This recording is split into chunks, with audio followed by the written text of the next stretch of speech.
Kanchipuram వకుడా silks నాణ్యత మా ప్రాధాన్యత. మదీనాగూడ, మియాపూర్, హైదరాబాద్ లో త్వరలో శుభారంభం.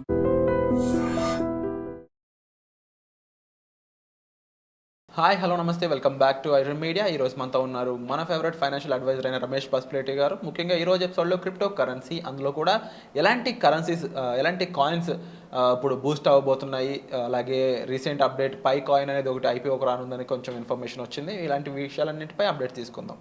నమస్కారం సార్. నమస్తే అండి. సార్, క్రిప్టో కరెన్సీ కొన్ని దేశాల్లో దీన్ని కొన్ని సంస్థలు యాక్సెప్ట్ చేస్తూ ఉన్నాయి. టెస్లా లాంటి సంస్థ అయి ఉండొచ్చు, అండ్ ఈవెన్ ఇవి ఇండియాలోకి రాబోతున్నాయి.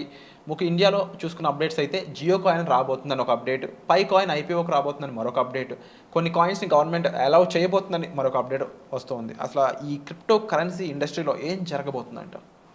డెఫినెట్గా అంటే మేబీ యూఎస్లో కొన్ని కాయిన్స్ రావచ్చు అంటున్నారు. మేబీ మనకు తెలిసినట్టుగానే బిట్ కాయిన్ రావచ్చు అంటున్నారు అఫీషియల్గా. ఎందుకంటే బిట్ కాయిన్ కొంచెం గవర్నమెంట్ హోల్డింగ్, అంటే ట్రంప్ దగ్గర కొన్ని ఉన్నాయి అంటున్నారు, అలాగే ఎలాన్ మస్క్ దగ్గర కొన్ని ఉన్నాయి అంటున్నారు. కాబట్టి మేబీ పెద్ద పెద్ద కాయిన్స్కి అఫీషియల్గా రావచ్చు. కానీ సో ఇంకో చిన్న చిన్న కాయిన్స్ ఉన్నాయి, అంటే వీటిని మేమ్ కాయిన్స్ అని, గేమింగ్ కాయిన్స్ అని ఇలాంటివి ఉన్నాయి. సో వీటికి కొద్దిగా టైం పెట్టే అవకాశం ఉంది. నార్మల్గా ఏం జరుగుతుందంటే ఈ గేమింగ్ కాయిన్ ఓన్లీ గేమింగ్ సైట్స్లోనే యాక్సెప్ట్ చేస్తారు. సో నార్మల్ ట్రాన్సాక్షన్ కుదరవు.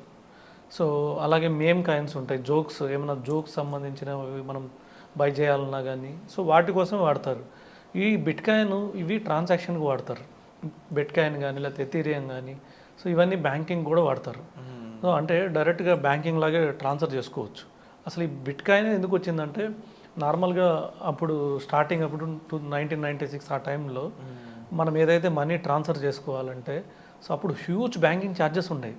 ఒక ట్రాన్సాక్షన్ చేయాలంటే కంపల్సరీగా మధ్యలో ఎక్స్చేంజ్ ఉండాలి. ఎక్స్చేంజ్ లేకుండా ట్రాన్స్ఫర్ చేయలేము.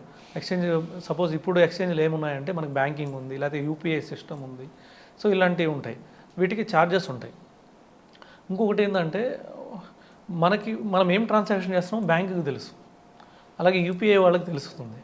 సో అప్పుడు వాళ్ళు ఏమనుకున్నారంటే ఒక ట్రాన్సాక్షన్ చేసేటప్పుడు ఛార్జెస్ ఏం పడకూడదు, అలాగే ఆ ట్రాన్సాక్షన్ సీక్రెట్గా ఉండాలి. సో ఎవరికి కనిపించకూడదని చెప్పేసి దాన్నే సిస్టమ్ తీసుకొచ్చారు, block chain system. So block chains అంటే సో వాళ్ళు చేసే ట్రాన్సాక్షన్ సీక్రెట్గా ఉండాలి. సీక్రెట్గా ఉండాలంటే ఏం చేశారంటే సో వీళ్ళు డబ్బులు పంపించారు, అవతల వాళ్ళకి చేరాలి. ఇక్కడ అంటే బ్యాంక్స్ చూసుకుంటాయి, లేదంటే యూపీఐ చూసుకుంటుంది. కానీ అక్కడ సీక్రెట్గా వెళ్ళాలంటే, అది వేరే వాళ్ళకి చేరాలంటే కొన్ని బ్లాక్స్ క్రియేట్ చేశారు.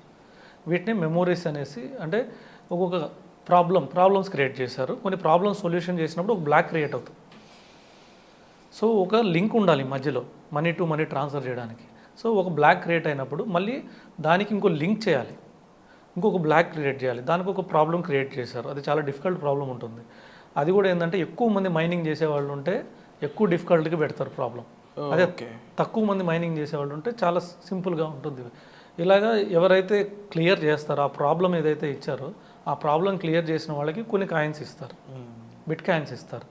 దానికోసమని ఇంతకుముందు ఒక్కొక్కళ్ళకి 30 కాయిన్స్, ఫస్ట్లో 50 కాయిన్స్, 70 కాయిన్స్, తర్వాత తగ్గించుకుని 30, తర్వాత 15, ఇప్పుడు 7.5, ఇప్పుడు ఇంకా తగ్గి 3.75 కాయిన్స్ ఇస్తున్నారు. అంటే ఇప్పుడు ఒక బిట్ కాయిన్కి ఒక బ్లాక్ క్రియేట్ చేస్తే, బ్లాక్ చేంజ్ చేసేవాళ్ళు ఉన్నారు, చాలామంది మైనింగ్లో ఉన్నారు. సో వాళ్ళు ఏంటంటే పెద్ద పెద్ద ఇన్స్ట్రుమెంట్స్ క్రియేట్ చేసుకొని సో వాటి ద్వారా ఏం చేస్తున్నారంటే మైనింగ్ చేస్తున్నారు. వాళ్ళకి అదే ఆదాయం, అంటే వాళ్ళకి అదే బిజినెస్. సో అది పెద్ద పెద్ద సంస్థలు, పెద్ద పెద్ద కంపెనీలు పెట్టుకొని మైనింగ్ చేస్తున్నారు. అలాంటి కంపెనీలు యూఎస్లో ఉన్నాయి. సో మన ఇండియాలో కూడా కొన్ని ఉండొచ్చు తెలియకుండా, మేబీ యూఎస్లో అయితే పెద్ద పెద్ద కంపెనీలు ఉన్నాయి. వీళ్ళ ఈ ప్రాబ్లం క్లియర్ చేస్తే వీళ్ళకి కొన్ని బిట్ కాయిన్స్ వస్తాయి. అలాగా సో బిట్ కాయిన్ బాగా పాపులర్ అయింది. సో ఆల్రెడీ మనీ ట్రాన్స్ఫర్స్ అయినాయి. ఒకనొక టైంలో ఏంటంటే యూఎస్ బ్లాక్ మార్కెట్ ఏదైతే ఉందో, అంటే మాఫియాకి వీళ్ళకి యూజ్ చేశారని, ఎందుకంటే ట్రాన్సాక్షన్ తెలియదు కాబట్టి సో వీటికి యూజ్ చేశారని చెప్పేసి టాక్స్ వచ్చినాయి. సో ఇవి బిట్ కాయిన్ బాగా జరగడం చూసి నెక్స్ట్ ఎథీరియం కాయిన్ వచ్చింది. దాని తర్వాత దానికి సంబంధించిన ఇప్పుడు 4000 కాయిన్స్ మార్కెట్లోకి వచ్చేసినాయి. సో ఇవి కాకుండా మళ్ళీ జోక్స్ కాయిన్స్, మేమ్ కాయిన్స్ అని, గేమింగ్ ఆడుకోవడం గేమింగ్ కాయిన్స్ అని ఇలాంటివన్నీ ప్రవేశపెట్టి వాటికి కూడా చిన్న చిన్న బ్లాక్స్ క్రియేట్ చేశారు. సరే ఇదంతా బాగానే ఉంది. సో దీని తర్వాత ఏం చేశారంటే స్టాన్ఫోర్డ్ స్టూడెంట్స్ ఉన్నారు. స్టాన్ఫోర్డ్ అంటే వరల్డ్లోనే top education academy, US Stanford academy. So Oxford కన్నా స్టాన్ఫోర్డ్ ఇలాంటి పెద్ద పెద్ద అకాడమీస్ ఉన్నాయి. అంటే మనకి ఇండియాలో ఐఎస్బి, ఐఏఎం ఇలాంటి ఎలా ఉంటాయో అక్కడ నెంబర్ 1 స్టాన్ఫోర్డ్ ఉంది. స్టాన్ఫోర్డ్ స్టూడెంట్స్ ఎవరైతే ఉన్నారో పిహెచ్డి స్టూడెంట్స్ వాళ్ళు కూడా డాక్టరేట్ స్టూడెంట్స్ ఎవరైతే ఉన్నారో వాళ్ళు ఒకటి కనిపెట్టారు. దాని పేరు పైకాయిన్. పైకాయిన్ ఏంటంటే వరల్డ్ లార్జెస్ట్ నెట్వర్క్ ఇది. ఓకే. వాళ్ళు ఏం చేశారంటే ఒక యూనిక్యూ, అంటే అందరూ ఎవరైతే ఒకే ఆలోచనలో ఉంటారో సో వాళ్ళందరూ కేవైసీలు తీసుకొని ఒక కాయిన్ ప్రవేశపెట్టారు. దీన్ని యూనిక్యూ కాయిన్ అన్నారు. ఇది యూనిక్యూ సిస్టమ్ ద్వారా పనిచేసింది. దీని పేరు వచ్చేసి పైకాయిన్. సో దీనివల్ల ఏమవుతారంటే మైనింగ్ చేస్తుంది ఎవరంటే ఒకే మైండెడ్ కలిగిన వాళ్ళు మైనింగ్ చేస్తున్నారు. సో వాళ్ళందరూ ఏం చేస్తారంటే డైలీ ఆన్ చేస్తారు, ఒకసారి 24 అవర్స్కి ఒకసారి ఆన్ చేస్తారు. ఆన్ అయినప్పుడు ఒక యాడ్ వస్తుంది, యాడ్ చూస్తారు. సో యాడ్ చూసినప్పుడు కొద్దిగా ఇన్కమ్ క్రియేట్ అవుతుంది. సో అట్లాగా ఇప్పుడు ఏంటంటే వాళ్ళు పెద్ద నెట్వర్క్ అయిపోయారు. 40 మిలియన్ కేవైసీలు అయినాయి. వాళ్ళు ఏమనుకున్నారంటే స్టార్టింగ్లో ఏదైతే బిట్ కాయిన్ వచ్చినప్పుడు 21 మిలియన్ కన్నా ఎక్కువ చేయకూడదు అని అనుకున్నారు. కానీ తర్వాత ఏం చేశారు, మన పైకాయిన్ వచ్చినప్పుడు కూడా 10 మిలియన్ కేవైసీలు వస్తే చాలు లాంచ్ చేద్దాం అనుకున్నారు. అవును. సో తర్వాత డిమాండ్ పెరిగింది. 10 మిలియనే కదా అని డిమాండ్ పెరిగి ఆల్మోస్ట్ $50 పోయింది ఒక పైకాయిన్. అన్అఫిషియల్ మార్కెట్లో ఏదైతే ఉందో అది $50 పోయింది. తర్వాత ఏమైంది, 40 మిలియన్ అయినాయి. వాళ్ళకు లాంచ్ చేసే టైంకి 40 మిలియన్ కేవైసీలు అయిపోయినాయి. ఇప్పుడు ఒకరొకరు రెఫర్ చేసి 40 మిలియన్ అంటే మ్యాక్సిమం పీపుల్ ఎక్కడ ఉంటారని మన ఇండియాలోనే ఉంటారు. ఎక్కడేం జరిగినా కూడా మెజారిటీ ఇప్పుడు వరల్డ్ వైడ్లో ఎక్కువ వాడుతున్నారంటే ఇండియాలోనే 65% వాడుతున్నారు. అలాగే ఇలాంటి టెక్నాలజీ వచ్చినప్పుడు ఎక్కువ ఎవరు వాడతారంటే మన ఇండియాలోనే వాడుతున్నారు. ఒకరికొకరు తెలియదు అంతే. సో ఇలాంటి పైకాయిన్ మనకు తెలియకుండానే, సో అది కూడా ఇంకోటి ఏంటంటే సౌత్ ఏషియా అంటే దుబాయ్ ఇలాంటి కంట్రీస్లో కూడా బాగా పాపులర్ అయింది.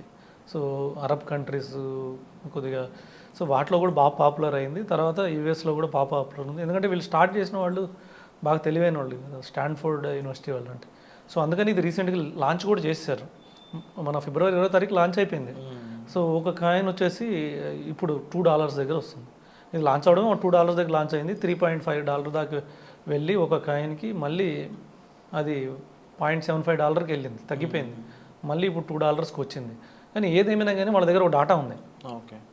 వాళ్ళ దగ్గర ఉన్న డాటా ఏంటంటే 40 మిలియన్ కేవైసీలు. ఇప్పుడు మన ఇండియాలోనే 40 మిలియన్లో 1 మిలియన్ మన ఇండియాలో ఉంటారు. అవును, డెఫినెట్గా 1 మిలియన్ 10 మిలియన్స్ కూడా ఉంటారు మన ఇండియా. సో 10 మిలియన్ కేవైసీలు అంటే 10 మిలియన్స్ ఆధార్ కార్డులు వాళ్ళ దగ్గర ఉంటాయి. ఇది ఎవరికైనా అమ్ముకోవచ్చు వాళ్ళు. 1 crore. 1 crore. ఈ నెట్వర్క్ని వాళ్ళు ఎవరికైనా అమ్ముకోవచ్చు.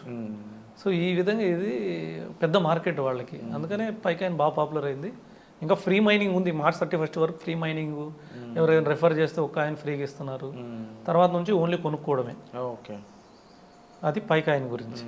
అంటే మార్చి తర్వాత అవి అమ్ముకోవచ్చు కూడా. మార్చి తర్వాత అమ్ముకోవచ్చు, ఇప్పుడు అమ్ముకోవచ్చు. ఇప్పుడు కూడా కొన్ని ఎక్స్చేంజ్లో ఆల్రెడీ లిస్ట్ అయింది, అమ్ముకోవచ్చు. $2 వచ్చింది ఒక్కొక్క కాయిన్కి. ఓకే. $2 అంటే 160 రూపీస్ ఇండియన్ మనీ. అవును, 160+. సో ఎవరైతే పైకాయిన్ ఆల్రెడీ మైన్ చేస్తున్నారో వాళ్ళు కొంచెం బెనిఫిషరీకి దగ్గరలో ఉన్నారని చెప్పొచ్చు.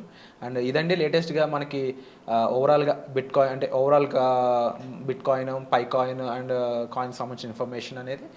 దీనిపై మీకు మరింత అవగాహన ఇన్ఫర్మేషన్ కావాలనుకున్నట్లయితే మీరు డైరెక్ట్గా సార్ని సంప్రదించవచ్చు. అండ్ అలాగే వీటిపై మరింత ఎపిసోడ్స్ కావాలనుకున్నట్లయితే తప్పకుండా మోర్ ఎపిసోడ్స్ అని చెప్పేసి కామెంట్ కూడా చేయండి. దాని పట్ల మాకు తెలుస్తుంది ఇంకా వీటిపై మరిన్ని ఎపిసోడ్స్ చూడడానికి ఎక్కువ మంది ఇంట్రెస్టెడ్గా ఉన్నారని చెప్పేసి. సో వచ్చే ఎపిసోడ్లో మళ్ళీ కలుద్దాం. Thank you so much for the information sir. Thank you.